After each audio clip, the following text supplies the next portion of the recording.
Hi folks, welcome back. This is hopefully a quick response video to Richard McCook's latest video. About a year ago, Richard set us 20 questions to answer as VC video content creators. And he's followed this up now with 10 more questions. Or should I say 11, because there's a bonus question as well. I took part in the last year's, so I thought I'd give this one a go as well. So let's get on with it. Question 1. Do you ever get disheartened when a video you think should be popular is ignored? And if yes, give an example. No, not... I can't give any example, but about a year ago, probably about the time of the first 10 questions that Richard said, my videos suddenly took a sharp drop in the number of views, quite a significant drop. And I must admit that disheartened me at the time. I didn't know why that should be. And they were a varied selection of videos. It wasn't just one, it was over a stretch of time. And like I said, they were all different types of videos, threads, responses, haul videos, etc. And my viewership was down probably over a half. And that was disheartening at the time, but things picked up. And no, I don't ever think a particular video should be popular. The only ones that really ever are vinyl tags, because I think a lot of people just watch all the vinyl tags. Question 2. How often do you check your subscriber count? Subscriber count, no, I see it, but I don't, obviously when I go on my homepage, but I don't look out for it particularly because I don't care really about subscribers. What I care about is the views, and that I do, I must admit, check quite a bit for my latest videos. Because if nobody's watching, what's the point? I think if you look at my last video, at the moment, the number of views is probably only 40% of the number of subscribers I've got. And a lot of those views might not be from subscribers themselves anyway. That's why I don't know. Subscribers might be important if you're monetizing your videos, but otherwise I can't see the point of them, to be honest, in some ways. For me, views are far more important. Question 3. How often do you ask people to hit the subscriber button? Every video, occasionally, almost never. I don't think I ever have asked anybody to subscribe.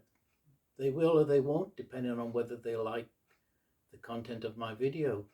Like I said, I'm not that fussed about subscriber counts. So, and I'd feel a bit awkward asking somebody, go on, subscribe.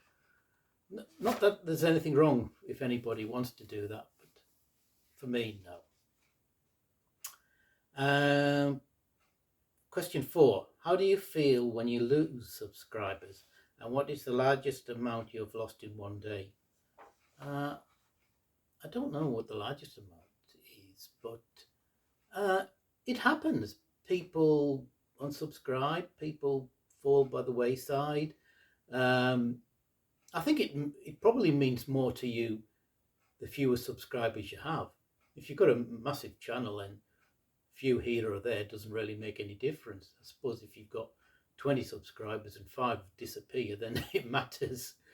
So yeah, I would only ever hope that I hadn't driven them away in some fashion or other. So yeah, it doesn't really bother me if I lose some. 5. How do you feel when people comment on your video and they obviously haven't watched it? For example, a comment comes in for a 15-minute video 1 minute after it has been uploaded. Can't ever remember that happening. It might have, but maybe I never noticed. I do notice that sometimes you'll get a view added and you've only just uploaded it. But I don't know how it works on YouTube. Somebody might be able to fill me in on this. That at what point is a view counted? Is it as soon as you click on the video? Is it after you've watched 5%, 50%? I don't know. But I do notice sometimes that a view does get added fairly quickly. But no, I mean, comment whenever you like, as long as you're not saying, what the hell are you posting another video for? Question 6. If you or already have hit the 1K sub count, will you monetize your channel? And if you are eligible for the thanks option, will you promote it? Well, send back a question. What's the thanks option? I haven't a clue.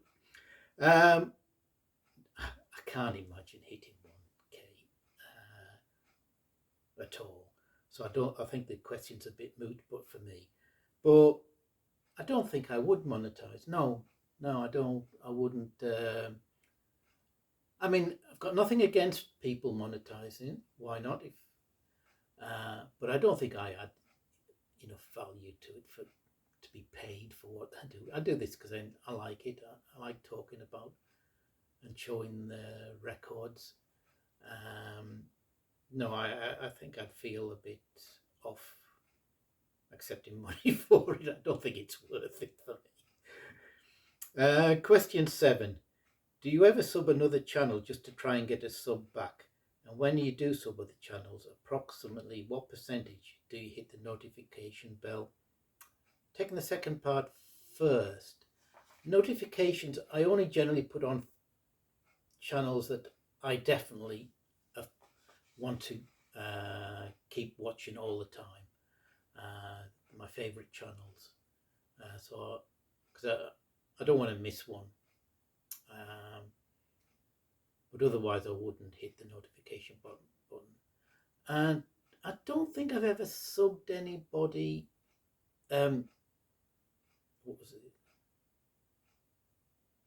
Yeah, I don't think I've ever subbed somebody just to hoping they will sub me back.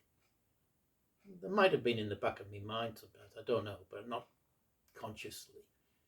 I know that if somebody subs me and I get a notification, which doesn't always happen, or somebody makes a comment that I don't on one of my videos and I don't know who they are, I will often check their channel out, see if they've got videos, and if they look interesting, I will sub them.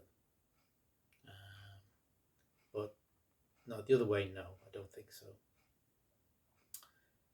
Question 8. How long do you think it is an acceptable time to wait before replying to a comment, if you reply to comments? Well, I always try and reply to hopefully I reply to every comment, because after views, in fact, probably more important than views is the comments. That's where you get to interact with it, you kind people out there.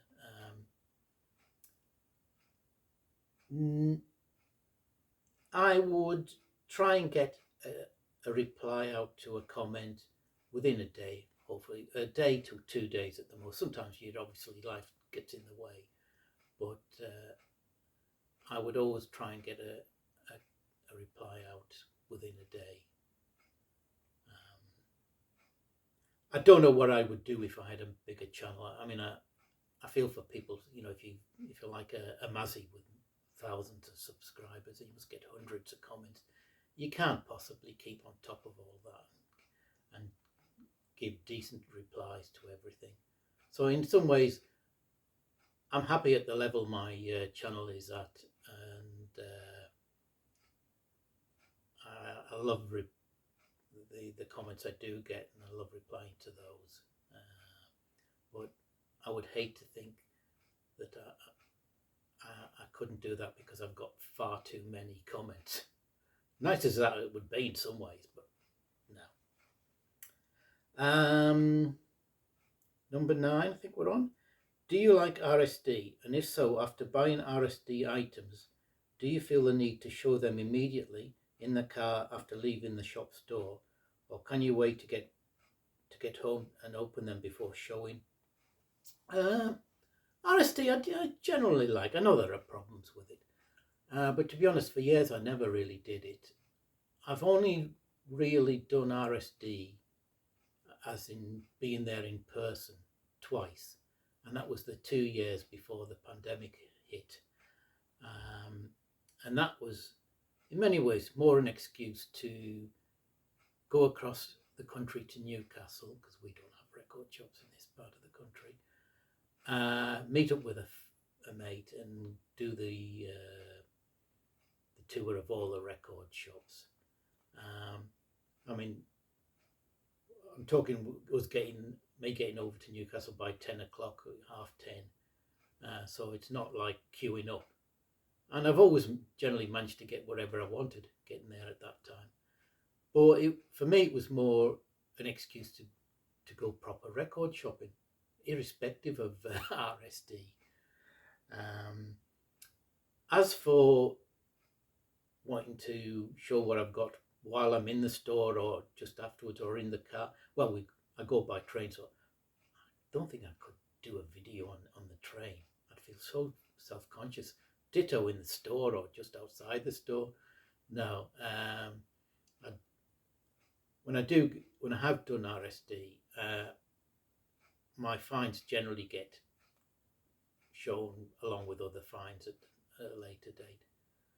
The only ones in a similar fashion that I do try and show right away are my record fair finds, only because I know I usually come back with quite a haul, and if I waited till I got them cleaned and listened to, it could be months down the line before I get them shown. Next to last question, number 10. Do you enjoy participating in and watching collaboration videos, or do you get put off watching if they go on beyond the 1 or 2 hour mark? I've never participated in a collaboration video. To be honest, I don't think I'd be any good at it. Far too nervous. So I don't. But as for watching them, yeah, I mean, it obviously depends on who's doing it and what the topic is, I think, But yeah, I've loved some of the ones I've seen. And I think to get the back and forth between 2 or more collaborators is interesting, rather than just hearing the one point of view. So no, good luck to people who do them. I enjoy watching them. As for the time, I never really understand this. I know it's sort of semi-frowned on to do long videos, but you don't have to watch a video in one sitting, do you? I mean, if I'm watching a long video and I haven't got the time to go to the end, I'll watch it in 2 sittings. What's the problem with that? So that's my answer for that one. And the bonus question: do you check your previous video just to make sure you're not wearing the same shirt? Do I heckers like? No, I don't have that extensive a wardrobe that I can keep changing all the time. No. Anyway, that's my questions to my answers to Richard's questions. Thank you again, Richard, for doing that. I hope this one doesn't mean a drop in my viewership as it happened last year. I wonder if there was any correlation. No. So everybody, take care, and I'll hopefully see you all soon.